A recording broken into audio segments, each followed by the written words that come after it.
Today on MSU Inside Out, the KMSU auction is just around the corner, so tonight we feature Green Club donators. We kick things off with a stop into Moore's Karate, who will be turning anyone who buys his packages into a ninja. Then off to the Mouse House, where theater is in the air. The Mouse River players donated 2 tickets for every even number package for any play. Scheels is also in the mix again this year, with a whole golf setup up for grabs. All this and more on MSU Inside Out. Welcome to another episode here on MSU Inside Out. I'm Kyle Patterson. And I'm Amy Olson. We have a packed show talking about the auctions, which will be coming up in 2 weeks already, and that's going to be November 29th at 6:30 p.m. So lots of stuff to talk about today on today's show. Yes, we do. And once again this year, there's another great recipient. This year, the proceeds of the KMSU auction will be donated to the Roosevelt Park Zoo. And also, don't forget we have sports and weather coming up, and many more Green Club sponsors coming up. And then we have an interview with Marcus actually coming up too. Yes, we do. So for those of you that have feelings of nostalgia when you look back as your time as a child and going back to the zoo, we have Marcus Hendrickson, who's going to be telling you a little bit more about this year's recipient. Thanks, guys. Joining me here today is the Roosevelt Park Zoo Director, David Merritt. Thanks for being with us today. Oh, my pleasure. Thank you. Now, as of summer of 2011, the zoo was also devastated, along with the rest of Minot, in the flood. As of today, where would you describe the flood recovery effort as far as the zoo is concerned? We've made a lot of progress. We have a long way to go. There's some infrastructure issues still in terms of electric power to a lot of the buildings, and we're working as hard as we can.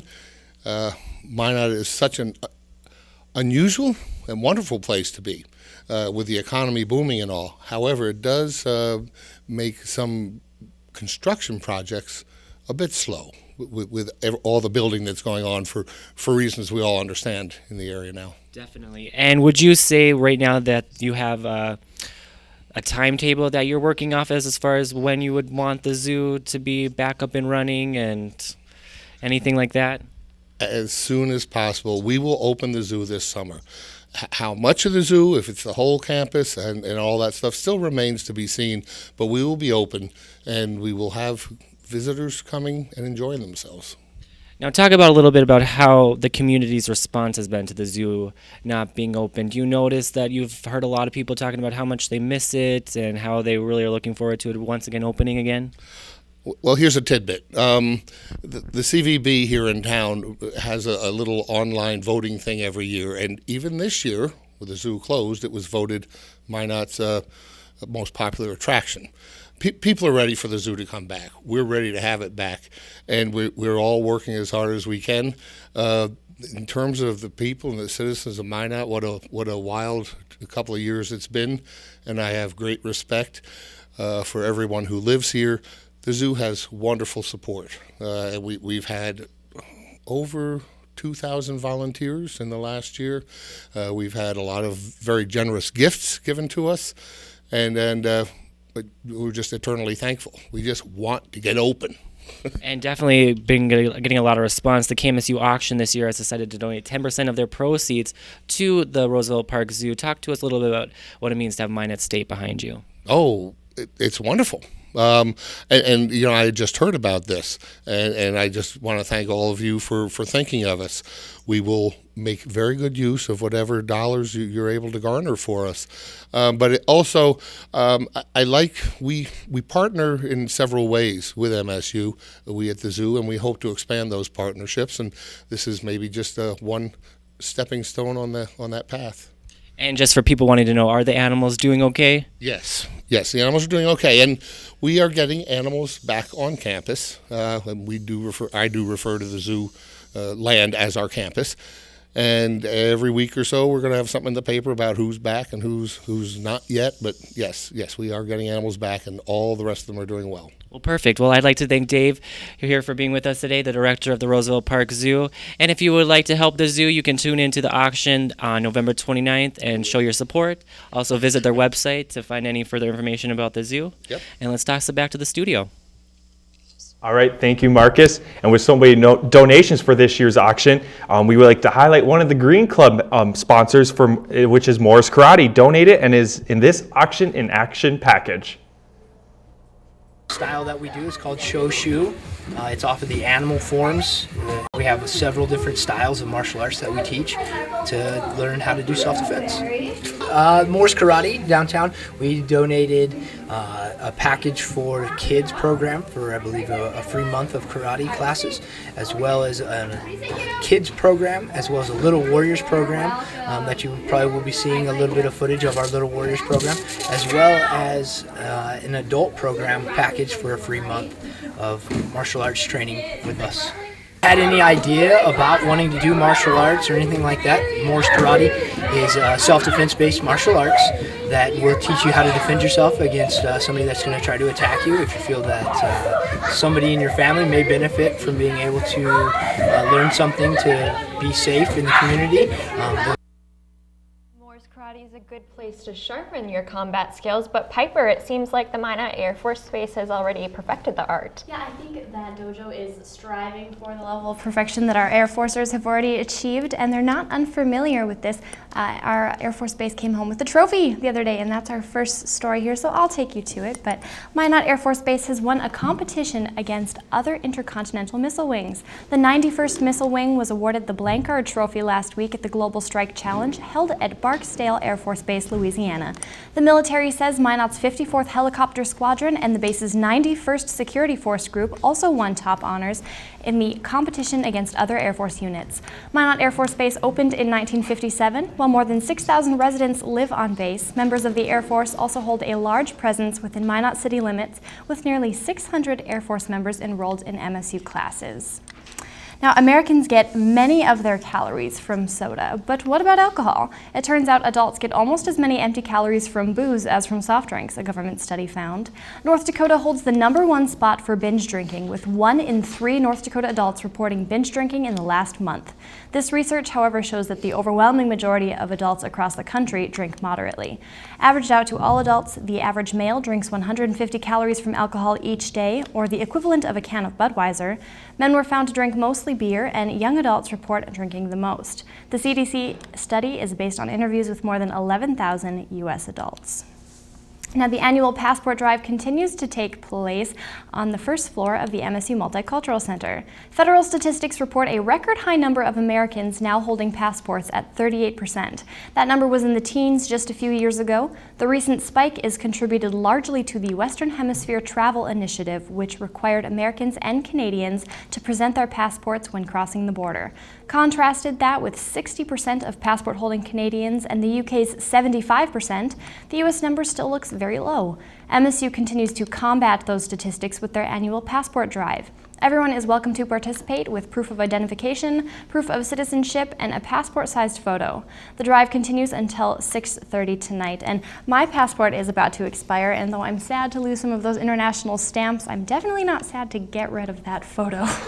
You can refill and go on many more trips. I sure can. Thank you, Piper. Well, the 14th annual KMSU auction is exactly 2 weeks away. Another Green Club donation from last year is back, and that would be a $1,000 scholarship to Minot State University. And joining me here today is Rick Height, alumni here at MSU and the broadcasting department. Thanks for joining me here today. Yeah, it's nice to be back today, so thanks for having me. Yeah, no problem. Thank you for donating to the auction again this year. And how long has Minot State donated to the auction? It hasn't been every year since the auction's been going on, but we try to contribute several times, and I'm probably about 5 years in a row, I'd say at least. Oh, okay. And then $1,000 scholarship, but there has to be some stipulations. There are a few stipulations, yes. The recipient of the scholarship, they have to be an undergraduate student, they have to be full-time, they have to live on campus, they have to enroll in a meal plan also, and they have to also be a North Dakota resident. Okay, so quite a few stipulations there. But can a person, like a parent, buy it and then gift it to the student of their own child then? For sure, yeah. Being a North Dakota resident, most of your audience for the show is probably a North Dakota resident, so that works pretty well that way. A parent, a relative, anybody who would like to can gift the scholarship to a child, or one of their children, or a relative. Once it's been gifted out, though, it can't be transferred to somebody else. But yes, they can do that. Okay, and then it takes effect, I'm assuming, the next year, or can they do it anytime, the scholarship? If it's a senior student, they are able to do it in the spring. The business office and the financial aid office will pull a few strings, but ideally it's set up to take effect this coming fall. Okay, and then your title is a social marketing coordinator. So how has the social marketing impacted Minot State University for the nation and the world? It's been pretty cool. We've been doing it for about 4 years, expanding the different things that we do. We've got a Facebook page that has 4,300 fans on it. That's pretty active. That's awesome. And we made a pretty exciting announcement today that there is going to be grandfather tuition for our Grow North Dakota plan. So students that are from out of state or international Canadian students, if they're a current student or if they're coming back, or if they're going to be enrolling in the fall as a new student, they've got 4 years that they can pay North Dakota in-state tuition rates. And I was checking our Twitter feeds today, and there was a student that said that she was walking around on campus and she felt pretty lame in her MSU Beavers sweatshirt. And so I was able to respond to her and say, well, you probably just need a better one. And so I put her in contact with our alumni office, and they're going to give her a free new sweatshirt. So, all right. Yeah, so we're doing some pretty cool things. All right, thank you for joining me here today, Rick. Thank you for having me. Yeah, no problem. Coming up here on MSU Inside Out, we have the special auction show is only half done, and we still have Amy's interview, and we can't forget about sports and weather coming up here on MSU Inside Out. Ago we were preparing for a winter wonderland, but I'd put the snow boots away for at least this weekend. I'll have more on that after Shane with sports. Thank you to our underwriters. MSU Red and Green, Minot State University's weekly newspaper. Nice Impressions for all your printing and marketing needs, where you will meet nice people and will be impressed with your printing. MSU Theater, we strive to be vigilant. Minot State University Athletic Department, Go Beavers. MidwestOilJobs.com. Find your dream job in the Bakken. Me Mexico, located at 301 40th Avenue Southwest. Authentic Mexican cuisine. I Keating Furniture World, where exciting things are always happening. Fiancé Bridal, located downtown Minot, and now you can shop online. Digital Office Center, Minot's Xerox headquarters. KIZZ-FM, Z94, Minot's only station for today's hit music. 97 Kicks FM, today's hot new country. KZPR-FM, Minot's rock station, 105.3 The Fox. KMXA FM, Minot's best music mix, Mix 99.9. KCJB AM, 910 AM, Minot's news and information station. Walmart on South Broadway for tremendous opportunities and growth. Sodexo for food service and catering, located in Minot State University. Minot State University Art Department, featuring galleries across the Minot State campus. Thank you for joining us on this special auction edition of MSU Inside Out. Coming up in just 2 weeks from today, we have the KMSU auction, November 29th at 6:30 p.m. But first, you can join us here in the studio at the regular time at 5 p.m. for the MSU auction pre-show. Speaking of the auction, it's time for another auction in action package with another Green Club sponsor, and it's time to learn more about the Mouse River players and what they donated. River players donated full season tickets, a full set of season tickets, and then 90 individual tickets that you could be used for any of the shows. January 17th through the 20th, we have a comedy called the Dixie Swim Club. Coming up this season is The Best Little Whorehouse in Texas. That is their big musical in the spring. So we sure encourage, especially men who like to kick up their heels, wear some cowboy boots and do a little boot scooting boogie to come on out and audition for that show. Well, I say, most of the time you're just out to have a good time, have some laughs, and maybe learn a little something about yourself and about the culture. So that's all we hope that you get out of it. A little entertainment and maybe a little self-knowledge. And the KMSU auction is a great place to do all of your Christmas shopping from the comfort of your own home. And one thing that was donated this year is a gift from Scheels at the top of every father's Christmas wish list. Here's a little bit more with this auction and action package. Just 14 days until the annual KMSU auction hosted live here on Channel 19. I was lucky enough to catch up with Green Club member Scheels, who donated top-of-the-line golf equipment. I also got the chance to talk to Scheels' assistant store manager, Eric Rundum, and get a closer look at what they contributed. Hi, my name is Eric Rundum, assistant store manager here at Scheels. Also the supervisor of the golf department, or golf shop. What we decided to donate this year is irons. Really good quality, good, very forgiving irons from them. And then also an Adams Fast 12 driver. It's their brand new driver from this last year. And then along with a few dozen golf balls and some gift cards. Main reason why we decided to donate this year, as far as we've done it in the past, it just seems like it's a really good cause, and we want to get our name out there as far as. And I'm here today with Juan Vidal, the co-owner of Fruit Chips, which is a Green Club member who donated to this year's KMSU auction. Juan, thanks for being here today. Thank you, Amy. It's always a pleasure. So Fruit Chips is a healthy snack that maybe not everyone has heard about. Can you tell us a bit about what they are?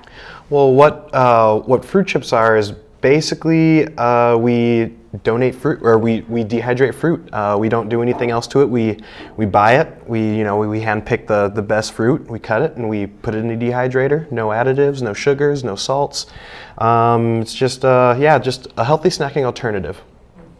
And Fruit Chips has generously donated 81 bags of fruit chips so that each auction package will receive fruit chips with their purchase. What made the company decide to donate to the KMSU auction? Well, the KMSU auction is something near and dear to at least 2 out of the 4 owners of this company.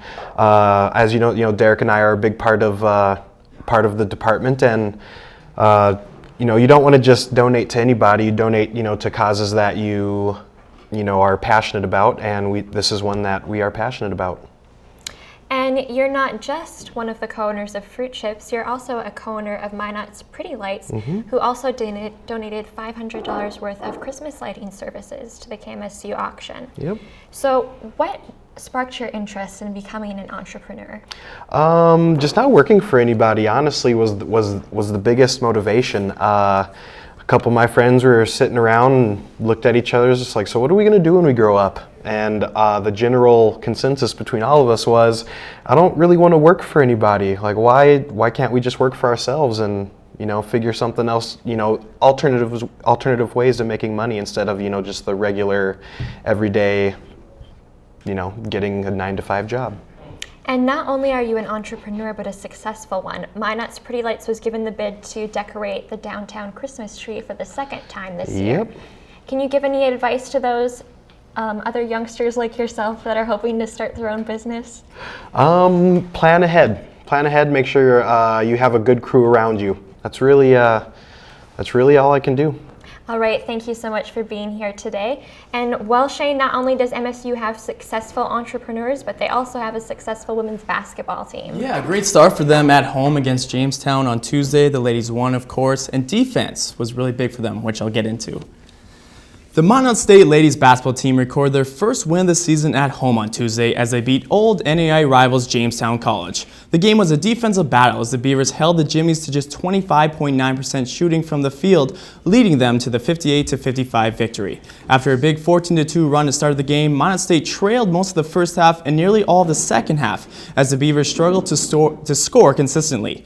But down the stretch, the Beavers' defense was very good, and the ladies hit key free throws. In fact, Minot State was 14 for 16 from the free throw line in the second half. Senior Sakara Molina led the scoring for the ladies as she ended with 16 points. She also contributed to the win with 3 rebounds, 2 assists, and 1 steal. Along with Minot junior post Carly Bogue finished in double figures with 10 points and added 7 rebounds, 2 assists, a block, and a steal. Minot State returns to the Dome for another non-conference game Tuesday, taking on Concordia College. Game time is 7 o'clock. It's been a great start to the year for the men's hockey team, as they have a record of 9-3 going into this weekend's games against North Dakota State University. Also, the Beavers can't complain about being ranked 5th in the ACHA Division I rankings. The team has been led by sophomore Logan Haroff, who leads the team in points with 14. Not far behind him in the point tally is sophomore Michael Jordan, who also has had a strong start to the year, accumulating 13 points. The hockey team is also a key contributor in this year's KMSU auction that goes down on November 29th.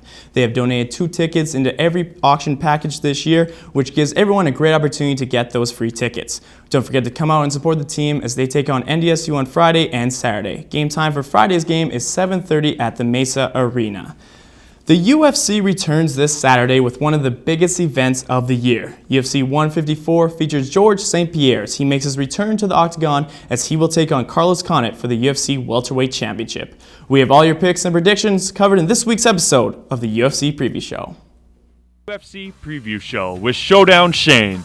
Welcome to the UFC Preview Show. I'm your host, Showdown Shane. UFC 154 goes down November 17th in Montreal, Quebec, Canada, as the main event of the evening features the return of George St. Pierre as he goes against Carlos Condit. Let's take a look at my picks and predictions of the co- and main event of the evening. Showdown's Breakdown. The co-main event of the evening features a welterweight battle between Martin Kampmann and Johnny Hendricks. Kampmann brings a 3-fight win streak coming in this fight, beating welterweight contenders such as Jake Ellenberger and Thiago Alves. He has been in some wars his past couple of fights and has shown a lot of heart to pull out victories. I expect him to try and take this fight to the ground to try and stay away from Hendricks' stand-up game. Johnny Hendricks is an explosive fighter who can knock out anyone with one punch. Just ask John Fitch about that, who he knocked out in just 12 seconds. Hendricks was a standout collegiate wrestler when he was younger, so he's not afraid to go to the ground. But overall, I think he would rather try and keep this fight standing. This was a very tough fight for me to decide on, but overall I just don't see how Kampmann can win this fight, so I have Hendricks via first round TKO. Now for your main event of the evening, which will unify the interim welterweight belt and the welterweight belt, as Carlos the Natural Born Killer Condit will go against George Rush St. Pierre. Carlos Condit has been on an absolute tear since coming to the UFC from the WEC. He's won his last 6 fights and proved his natural ability and great combos versus Nick Diaz. He also can finish fights, not only with his legs but also with his fists. Ask Dan Hardy about that. This will be the first time we have seen GSP in the octagon since tearing his ACL way back in December 2011. Whenever St. Pierre gets in the octagon, his game plans are always perfect and executes them very well. His natural skill has proven to be his best foundation, as he can beat you on the ground or on his feet. I think GSP is going to try and take Condit to the ground and hopefully try and submit him while down there. I was going to go with the easy route and take GSP by decision, but I really think he's going to be very motivated and submit Condit in the second round of this fight. To round out my picks for the rest of the main card, I have Francis Cormon beating Tom Lawler via second round submission, Nick Ring beating Consta Philippou with a 3-round decision, and Mark Homnick getting back in the win column with a submission victory over Pablo Garza. There's a look at my picks and predictions for UFC 154. You can check out this card starting at 10 p.m. Eastern, 7 p.m. Pacific on pay-per-view. Thanks for watching, and we will see you next time on the UFC Preview Show. You can check out UFC 154 right here in Minot at Buffalo Wings and Rings, Buffalo Wild Wings, and Sidekicks. So a very exciting weekend coming up. Of course, the hockey team plays 2 games, and you can check UFC 154 and the KMSU auction in a couple weeks. So there you go. All right, thank you, Shane. No problem, guys. You know, Amy, the weather last week was kind of but this week, what do you think so far? So far, really nice temperatures. Derek, can we hope those temps to stay through the weekend? We could, and the weather last week, I think that's a scientific term. Yeah, I think it is too.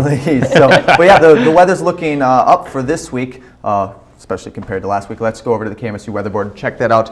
Current temperatures right now in the Magic City. We're looking at a few clouds in the sky, but 28 degrees as we stand right now. Not much wind coming from the southwest, 9 miles per hour, but it feels like 19 degrees Fahrenheit right now. One number to look at on the screen is right here, humidity, 66%. That could cause some patchy freezing fog overnight into Friday morning. probably in the valley area, but just be aware the visibility will be down to a little bit less than a mile. So be cautious if you're driving in any valley areas across the state. As we look at Friday's temperatures now, it'll be windy tomorrow with a high of 41 degrees in the Magic City, low of 25, but we're looking at about 15 to 20 mile an hour winds with gusts up to 28 miles an hour in the Magic City. As we look around to the state, windy in Fargo and Grand Forks, also upper 30s, low 40s. West side of the state, same story, windy in Dickinson. Williston will get a little bit of a break. Their wind will be about 9 to 12 mile an hour winds as we look towards Friday night. Friday night, high of 25 in the evening. Some clouds at night, but it'll be a relatively nice evening, nice clear skies. As we look towards Saturday, this is where we start to see the temperatures warm up a little bit. 39 degrees in Minot, 43 in Bismarck. The winds will calm down. We're looking at 6 to 9 mile an hour winds opposed to our 12 to 15 on Friday as we look at Saturday night now. Saturday night, 25 again. Clear skies across the state. Upper 20s, low 30s for us there as we move towards Sunday. Sunday, again, nice weekend here. High of 41 in Magic City, low of 26 in Capital City, high of 45 and a low of 27. Look on the west side, Dickinson, almost in the 50s. So good news for them as we look towards Sunday night. Sunday night, we're looking at a high of 26 in the evening as we move towards our extended forecast. Nice week to start us off. 39 degrees on Monday in Minot with a few clouds. 45 on Tuesday. Same story on Wednesday. A little bit more sun at 42 degrees. So all in all, fairly nice for the end of November. Definitely, those temperatures should be last weekend's. Thanks, Derek. You bet. Well, coming up next week, some things to look forward to this weekend are the North Dakota Class A and Class B state volleyball tournament being held at the MSU Dome on Friday and Saturday. Then we also have the freshman 10 plays at 7:30 p.m. on Friday right here in Hartnett Hall. And then, of course, next week, we won't be having next week's show as it is Thanksgiving. So, Kyle, I have to ask, a big thing with Thanksgiving is the food. What's your favorite? I'm going to have to say the cranberries. The canned cranberries, the ones that are shaped as a can. I think those are good. I don't know. Well, I've got a sweet tooth myself, so I have to say the pumpkin pie is pretty good. But also being Norwegian, we definitely have lefse at every Thanksgiving. We do too, so. with the butter and sugar. Yes. Yes. So here's to hoping that all of our viewers have a great Thanksgiving meal with their families. And today we'll leave you with the song of the week, which is I Won't Give Up by Jason Mraz.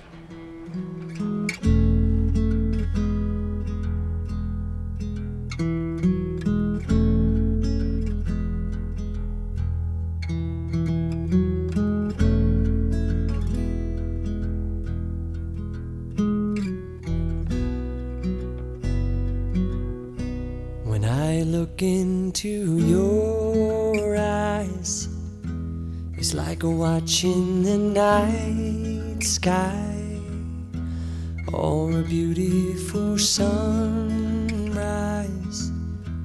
Oh, there's so much they hold, and just like them old stars, I see that you've come so far to be right where you